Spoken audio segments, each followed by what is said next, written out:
പള്ളികളിൽ കയറി മോഷണം നടത്തുന്നയാളെ തിരൂർ പോലീസ് പിടികൂടി. ചെമ്പ്രവട്ടം പുതുപ്പള്ളിയിലെ പള്ളിയിൽ പകൽ സമയത്ത് പള്ളിക്കുള്ളിൽ കയറിയാണ് മോഷണം നടത്തിയത്. പള്ളിയുടെ മുകളിലത്തെ നിലയിൽ ഉസ്താദിന്റെ മുറിയിൽ കയറിയാണ് ഉസ്താദിന്റെ തൂക്കിയിട്ട ഷർട്ടിൽ നിന്നാണ് മോഷ്ടാവായ അരീക്കോട് പെരുമ്പറമ്പ് സ്വദേശിയായ മുഹമ്മദ് ഫൈറൂസ് ടി.ബി.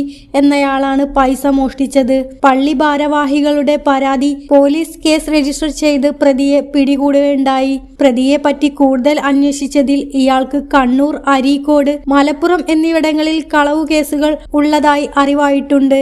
പ്രതിയായ മുഹമ്മദ് ഫൈറൂസിനെ തിരൂർ കോടതിയിൽ ഹാജരാക്കി കോടതി പ്രതിയെ റിമാൻഡ് ചെയ്യുകയുണ്ടായി. തിരൂർ പോലീസ് സ്റ്റേഷൻ ഇൻസ്പെക്ടറുടെ സബ് ഇൻസ്പെക്ടർമാരായ ജിഷ്ണു, ജിതിൻ, രാജശേഖരൻ, നസീർ തിരൂർക്കാട് എന്നിവരും പോലീസ് ഉദ്യോഗസ്ഥരായ ജിജോ വർഗീസ്, ജിനീഷ് എന്നിവരുമാണ് അന്വേഷണ സംഘത്തിൽ ഉണ്ടായിരുന്നത്.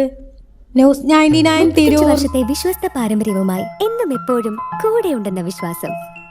Basit wedding mall, Basith arcade, Poongottukulam, Tirur.